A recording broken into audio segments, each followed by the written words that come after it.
Hey Jennifer, just wanted to put together a little video for you what we talked about in the last lesson, and not really going over too many details. Going to kind of show you why we did things and kind of go from there.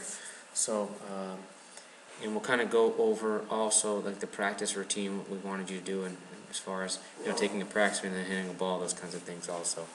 So on the left here was your swing, and the reason why we're doing this is because you're having a little bit of trouble, and you said sometimes you get into a little bit of funk where you hit the top of the ball, have trouble getting into a rhythm, and we wanted to figure out why that was happening. So what we did is we looked at your swing path and things like that, and we came to the conclusion that as your backswing was looking great, as usual. Let me do that line there.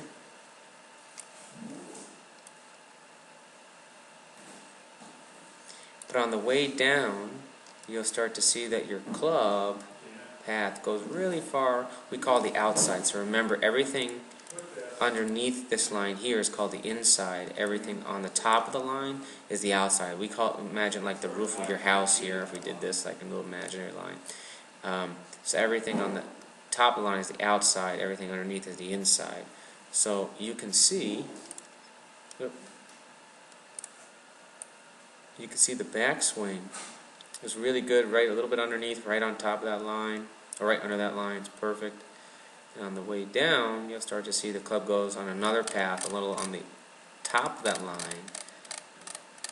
This way, you can see it's a different place. So here is where the downswing was, and let's see where the backswing was. Look where the backswing was. So you can see how the club actually moved more in front of you or more on top of that line.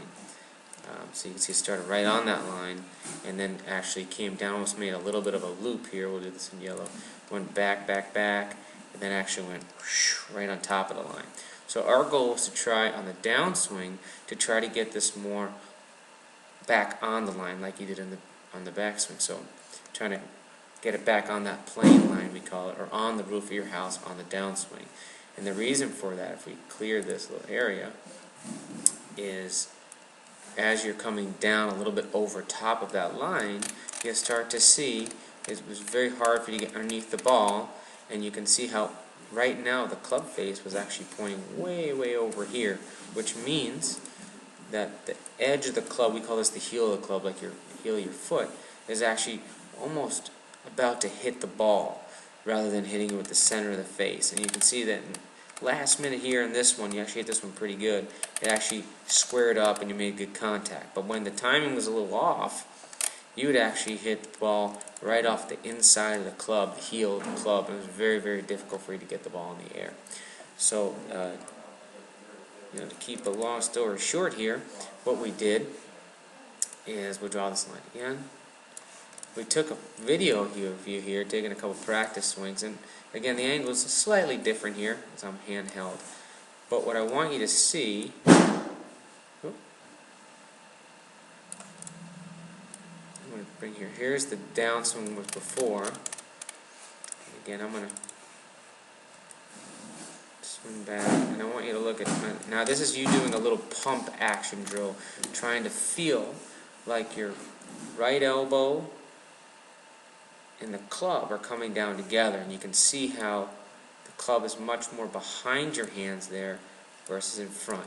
You'll also notice that your right elbow is right against your side there, and that's a totally different position than this one on the left here. So if we drew the roof of the house, this kind of come down here, draw the roof of your house here. And you can see how that club's coming from the inside, the roof of the house, versus the outside. So our goal was to really practice this little exercise, and we call this a pump drill, where you take the club back and come down slowly and check your position. So you can see you come down, try to get the club on the inside of your hands from behind you. And this is why we lay this club down on the ground right along your toe line, so that you can check. So on the downswing, you want to try to feel like this club's a little bit behind the one on the ground. If we did the same thing with the one on the left here, we did the little toe line, you can see that this club is clearly in front, where this one's clearly behind. And pump action drill that we're doing is you take it to the top of your swing,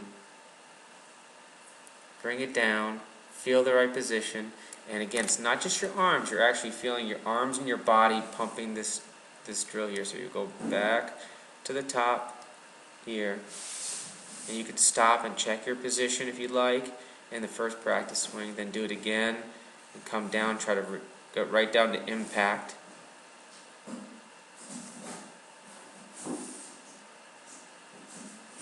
And then take it back again. Feel like that club. You can see how much better that is there. That's terrific. And let it just swing on through. So, I mean, if we just did a little bit before and after picture here, we'll just do the path here, so we draw the line right as you hit it.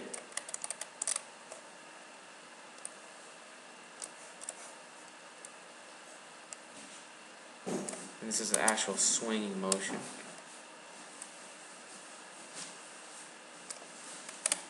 You can see the club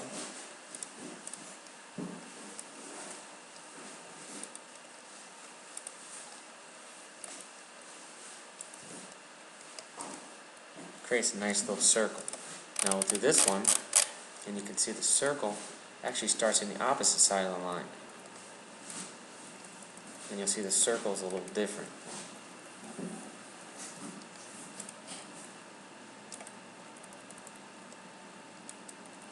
It's actually swinging. There was that clock. We gave you the idea this would be 12, 1, and 11. This one over here would be swinging towards 11, where this one is actually swinging more towards 12 or 1, like in this area. So much, much different. And like I said, how I want you to practice this is really important. Is you want to come here without a ball, do a lot of swings without a ball, and kind of go right through this whole thing that we did here. You're going to go to the top here. You're going to start without a ball, without a tee. Just go to the back. Then come down and check your position once. Then go back, come down and check your position, but go right to the impact position, right to where you should be. And remember to use your legs. You can see in this little video you really didn't use your legs all that much. Just remember your whole body should be involved. Then after you do that one, then you're going to actually do a full swing. So you're going to go to the top of your swing and then swing on through. And then you can actually get up there and hit one ball, and then we'll kind of repeat that process. So other than this drill, the kind of the visual that we gave you, we had actually a net or a wall back here, and I wanted you to swing back, and then on the way down, feel like that club came down against the net there versus moving far away from it this way. So those are kind of the visuals there. I'm also going to attach a video of the drill that I think would be good, the pump drill, of somebody else explaining it. But I think you kind of have the idea, and you can definitely see the progress and the difference in your swing when you're doing that exercise. So, again, you did a great job. You're doing a wonderful job with your golf, and keep up the great work. And I'll see you soon.